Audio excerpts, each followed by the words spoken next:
All right, hello Algebra 1 honors. Today we're going to be looking at 4.5, analyzing lines of best fit.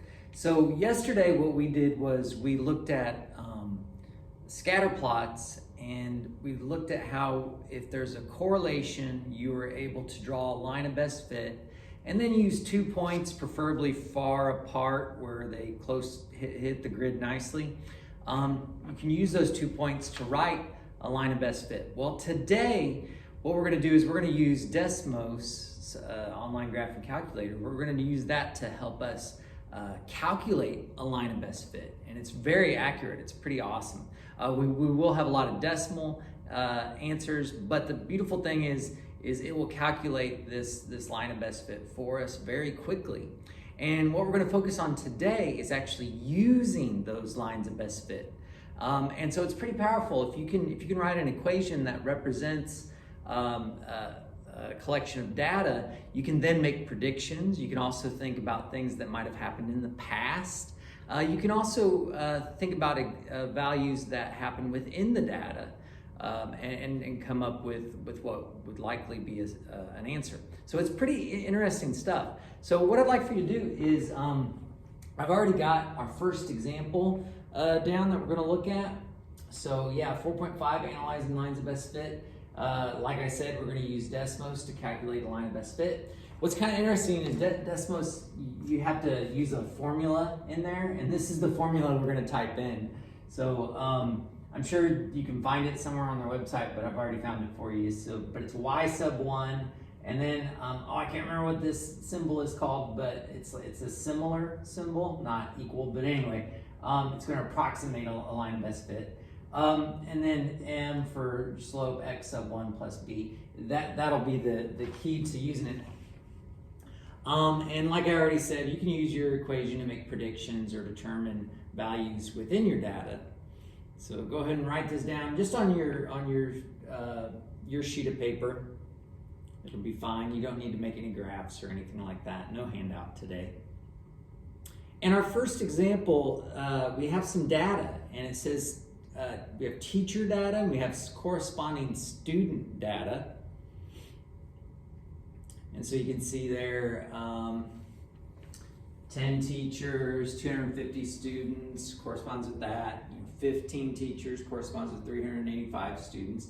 We don't have a lot of information about this data, but there is a relationship here. Well, what we're going to do is we're going to use Desmos to help us calculate a line of best fit. And then we're going to use that equation to approximate the number of teachers when there are 336 students.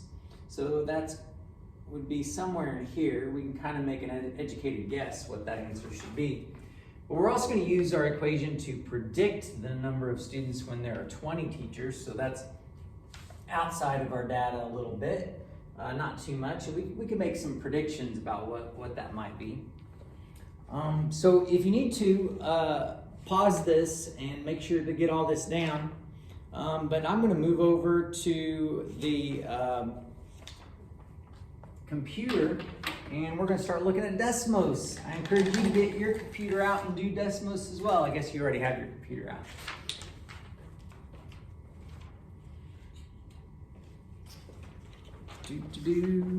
I might need to adjust this just a bit.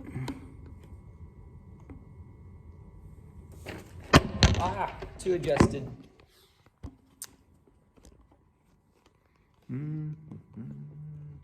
There we go.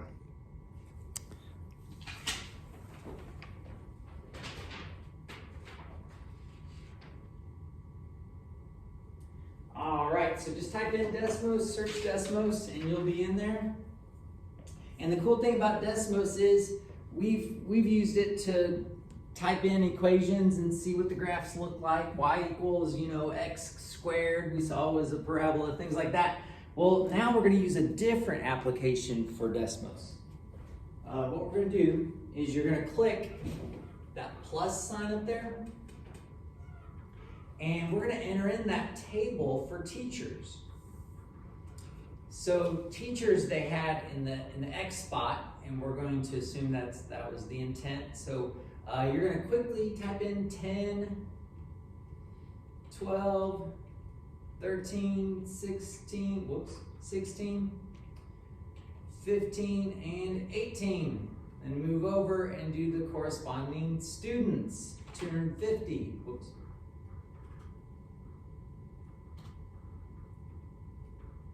275, 312, 360, 385, 406.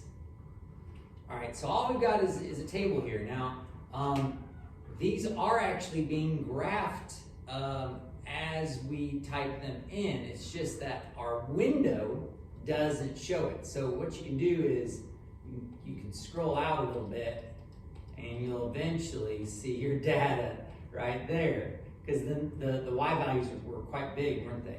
And what you can do is you can kind of zoom in on your data if you want. I'm just using the scrolling wheel on my mouse to do that, but you can zoom in. Those buttons are right there. But here's our data. You can see that they definitely have a correlation.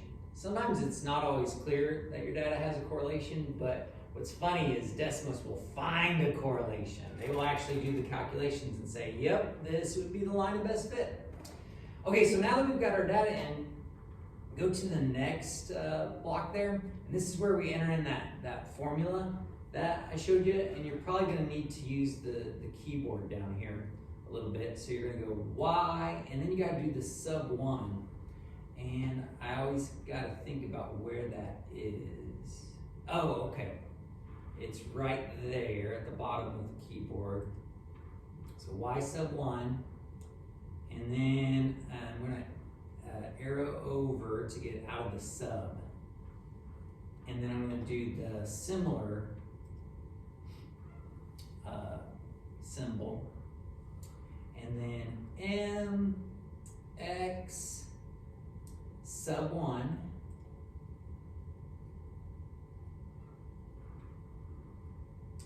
And plus B.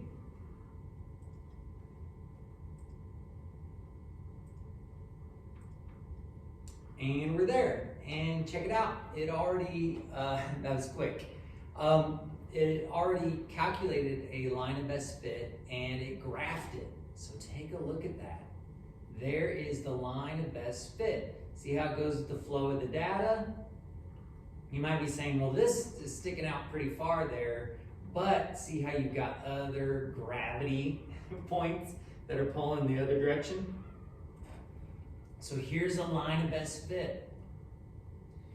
Now what we get to notice is that in the box over here, they've got some statistics there. I can't remember what those are. They have something about, I think it's kind of like regression values or something like that. I honestly can't remember what those mean. But down at the bottom, it says that our slope was this and our y-intercept was this. So now we're going to be able to write an equation for that data, or write an equation for our line of best fit that was calculated by Desmos. So I'm going to go back to our problem here.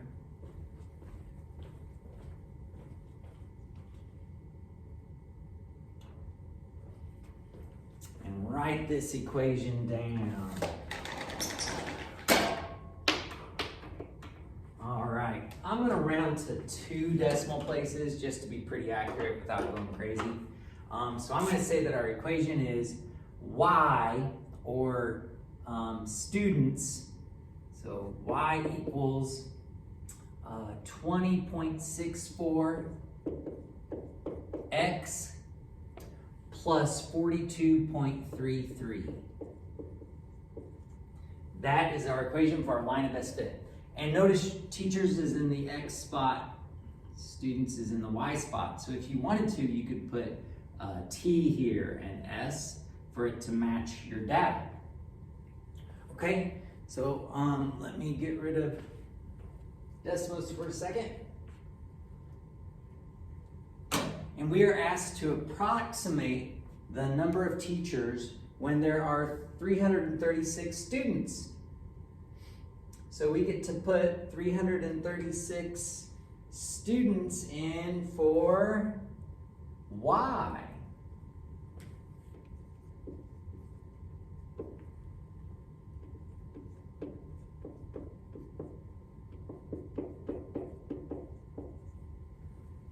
Our students is our Y variable.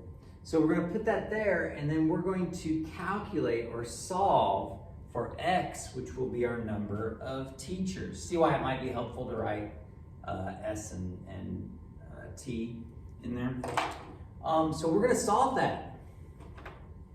Well, to solve for X, we could divide everything by 20.64, but we'd have to distribute it to everything, do that. Probably most people would agree to subtract the 42.33 first. And I'm gonna grab a calculator.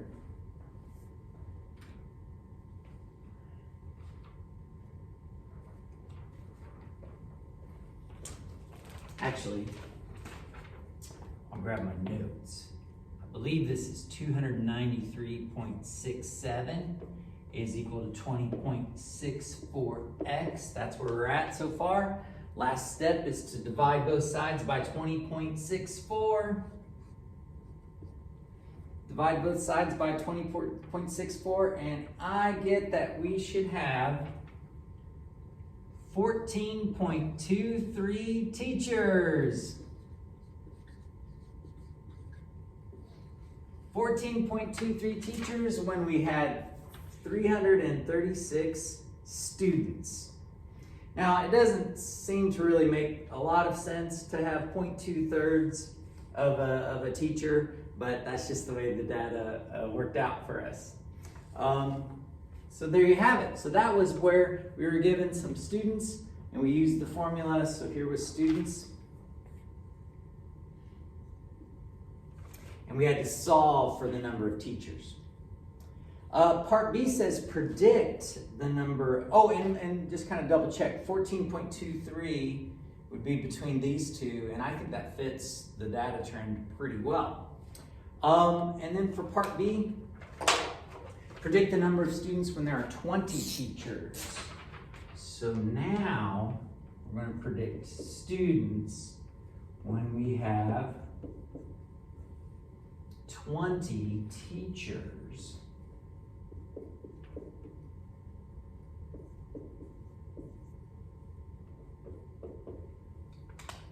So grab your calculator out. This formula is basically set up for this problem, isn't it? This equation's kind of set up for this. We've got y by itself already. Put 20 in. Crunch those numbers. I get that we would expect 455.13 students when we have 20 teachers. 20 teachers. And let's see if that flows. I think that, 20 would be outside and it's bigger. I think that flows with the trend of the data. So there you have it. We've used Desmos to calculate a line of best fit, and then we've used that line of best fit to calculate values, to make predictions. All right, so I'm gonna erase all this. We'll do another example and a little bit of vocabulary.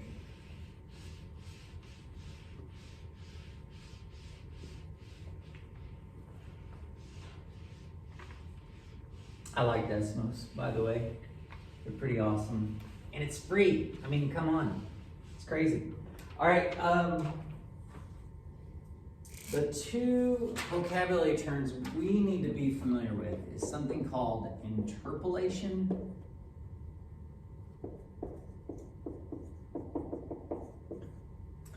and extrapolation. And if you read any sci-fi books, you may be familiar with extrapolation. It seems like that gets thrown around when we're looking at sci-fi or sci-fi books or media and stuff. Extrapolate the data. So an interpolation, think about what you might, think about what the difference between these two might be. Think about why they're different. And actually, we've already done this. We've already did some interpolation. We also did an extrapolation. We've already done that in our previous problem. So interpolation is when you approximate values between known values.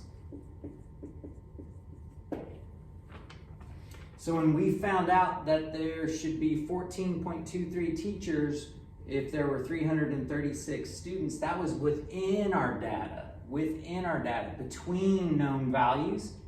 So that was interpolation. Extrapolation is when you predict values outside the range of known values.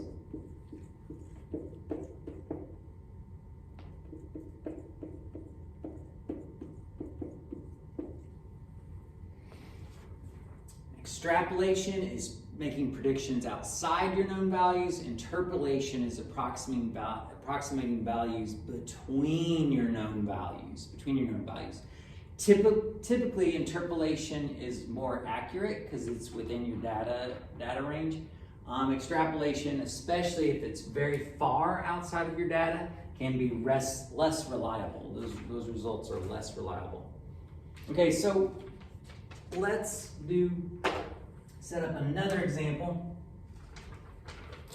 And for this data, this is kind of exciting. We're here in November. Let's go snowfall. And for snowfall, we have, and it says that it's in inches. Snowfall in inches. And it goes 1, 2, 3, 4, 5. Oh, it's just, 6 and 7, yeah. And then for our other column, we have gloves sold. And we have 1 corresponds to 5, 2 corresponds to 8, 3 corresponds to 7, 4 corresponds to 10, 5 corresponds to 11, 6 corresponds to 12, and 7 corresponds to 14. That's our data right there. So let's use Desmos to figure out or calculate a line of best fit.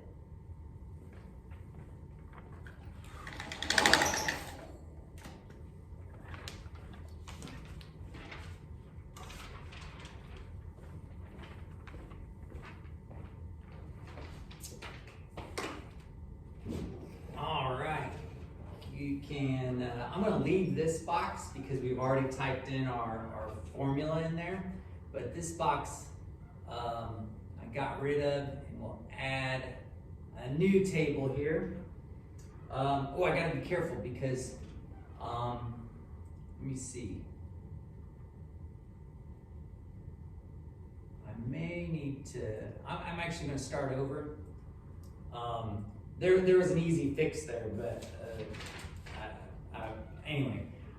So snowfall we have in our X column, and we've got 1, 2, 3, 4, 5, 6, 7, and 8 for some reason. Okay. And then for gloves sold, 1 corresponded to 5. And we got 8, 7, 10, 11, 12, 14. Double check your data, make sure it matches what you wrote down. And let's go back to kind of a home screen. I think that'll, the default zoom. And then there we can see our data. We'll just kind of slide it over. Yeah, very nice. So here's our data for this relationship. Remember the x-axis was snowfall. The y-axis was gloves sold. I'm picturing this to be some kind of store or something. And then we're gonna retype in that formula there. I shouldn't have probably deleted it, but we're gonna have y sub 1, and then that, I got an arrow out, arrow to the right to get it back out. Okay, there we go. And then the similarity symbol, and then we've got m x sub 1, and then we need our plus b.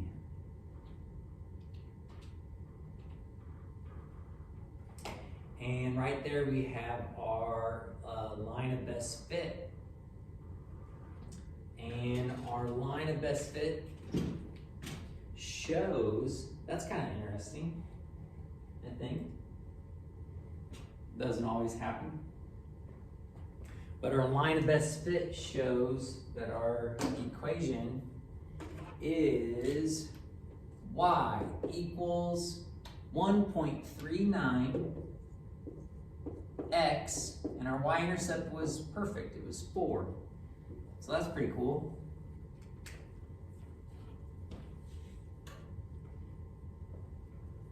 And now that you've got this equation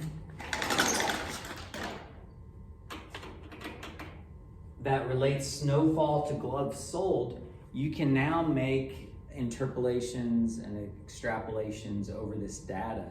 So what would be an interpolation that you could perform using your equation? One I could think of is, well, how many gloves would you expect to be sold when there's, how many gloves would you expect to be sold when there's 2.5 inches of snowfall? Or how much snowfall would you expect? This is kind of more interesting. How much snowfall would you expect if there were 9 gloves sold? You know, how much snowfall would correspond for that? You could use that equation to figure that out. So that would be interpolation. It's between values. And then some extrapolation we could do is we could say, and you can get kind of fun with this, you could say, well, how many gloves do you expect to be sold if there was 20 inches of snowfall? And you can use that formula to figure it out. Now 20 is pretty far outside the data, so it might not be especially accurate, but then again, it might be. So this is analyzing lines of best fit. I want you to do, I'll write down the assignment real quick, but I want you to use Desmos on this assignment. The point of this assignment is to get to the interpolations and extrapolations, but page 206 is your assignment. Numbers 13 through 14, 17 through 20. Have a great Friday, okay? Thanks.